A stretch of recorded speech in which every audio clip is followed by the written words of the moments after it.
Through a very tenacious investigation, it was determined that the Moore Park shootings, along with the heroin sales, took place at the direction of Edwin Sporty Mora, a high-ranking associate within the Mexican Mafia.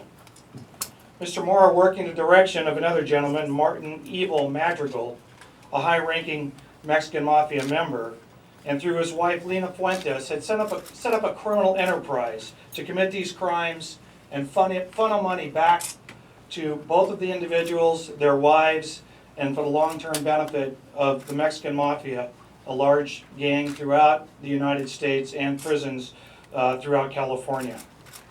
The crimes were committed not only for their personal financial gain, but to maintain control in Ventura County of gang members through the use of fear and intimidation. Over a 3-month period, Mora directed, participated, and sanctioned a long list of crimes.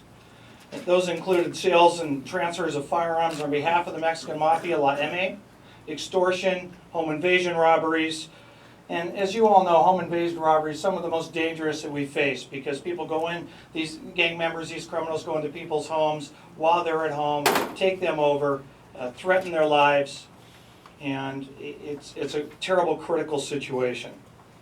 This in-depth, dynamic investigation involved a variety of groups, including our District Attorney's Office. You'll hear from District Attorney Greg Totten here shortly about the indictments, the Ventura County Probation Department, our partners, the Oxnard Police Department and their Major Crimes Unit, the California Department of Corrections and Rehabilitation, and the Federal Bureau of Alcohol and Tobacco and Firearms. Within the Sheriff's Organization itself, all of our units took place. Our narcotics investigators, our gang units, our major crime units, our special enforcement units. And the results of this long-term 3-month investigation are the indictments we bring before you today. During this investigation, investigators became aware of a variety of crimes, violent crimes, that were going to occur as a result of this criminal enterprise. And we had options. Do we let these crimes occur, or do we stop them to make sure we protect the people of our county? And we opted to stop those crimes. We became aware of an armed robbery that was going to take place at a pharmacy in an area of the county.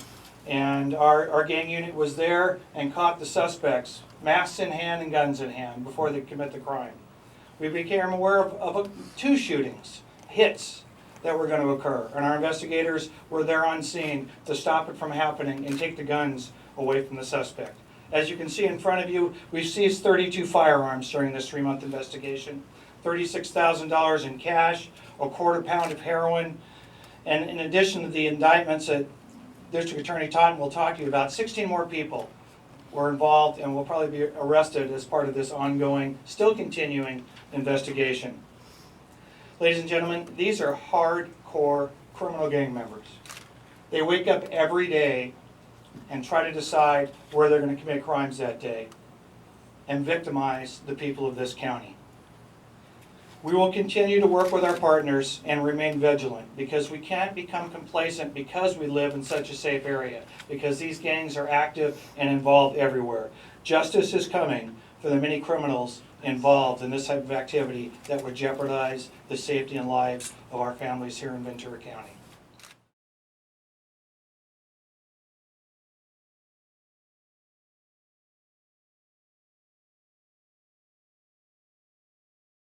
I think, for one, your law enforcement partners in this county have the perspective that the intelligence on this issue is a priority to protect the citizens.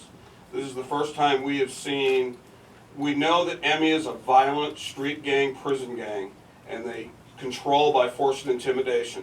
And if you get green lighted by them, that means you're going to get killed. And the green light's not coming off. That fear and intimidation brings rival gangs together. This is a priority because it's a new set of a violence potential in our community. And it stretches past them victimizing other criminals. Other victims in this case were non-criminal in nature. It wasn't all about taxing dope dealers. Arrested a lot of the shot callers. What have you done to the gang's potential? There'll probably be a void for a short period of time, and as we know, other managers or leaders within the organizations will fill in. There's too much money involved, and it's about following that money. We keep them on their toes. We use every technology possible to interdict their behavior, keep them guessing, keep them changing, and put them in jail. What I'm talking about is that's been a trend in California with the DTOs and the violence in Mexico. One of the spillover is them employing street gang for some of their work on the street. And the Mexican Mafia, the Sureños, are definitely, there's cases, there's intelligence that has been a threat.